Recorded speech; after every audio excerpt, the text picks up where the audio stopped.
Hey guys! Ngayong araw nga po ay nagluto ako ng chop suey. Bali ito po ay request ng aking hipag. Tamang-tama naman at wala nga akong mailuto ngayon. So una nga po ay naglagay po ako dito ng mantika para mapaggisahan po ng ating bawang at sibuyas. Halo-haloin lamang po hanggang sa lumabas yung pinakang bango nitong ating bawang at sibuyas. Madala nga lang din ako makapagluto nitong chop suey. Nagkataon nga lang na nag-request yung aking hipag para daw mapanood niya at kanya daw gagayahin dahil miss na rin daw niya ang chop suey. So ayan, inilagay ko na nga po dito yung aking manok na hinalbusan kanina. Atin po yung hahayaang magisa at naglagay po ako dito ng mga pampalasa. Masarap din po sanang ilagay dito yung atay ng manok. Yun nga lamang po ay tinanghali ako ng gising kaya naman wala na akong inabutang atay. So ito na nga lamang pong chicken breast yung aking ihahalo ngayon or isasahog dito sa ating chop suey. Bali yung ating pong kompletong sangkap ay ilalagay ko na lamang po ulit doon sa ating comment section. At pagkatapos nga po nating magisa or masangkot siya yung ating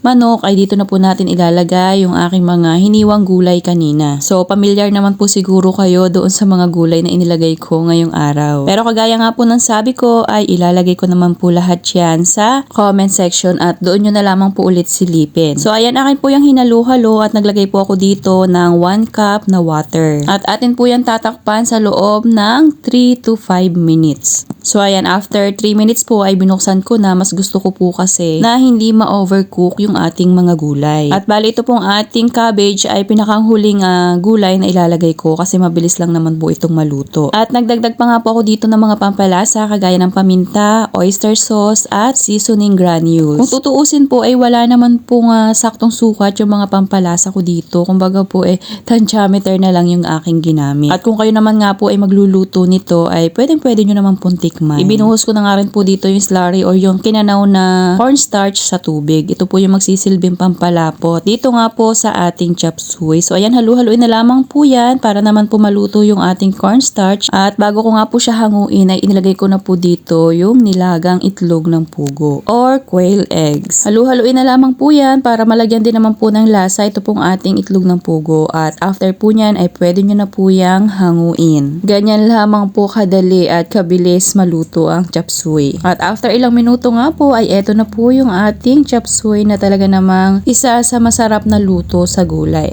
So sana nagustuhan nyo po yung aking recipe ngayong araw. Kung wala po kayong maisip na ulam ay mag chop suey naman po kayo. Serve and enjoy!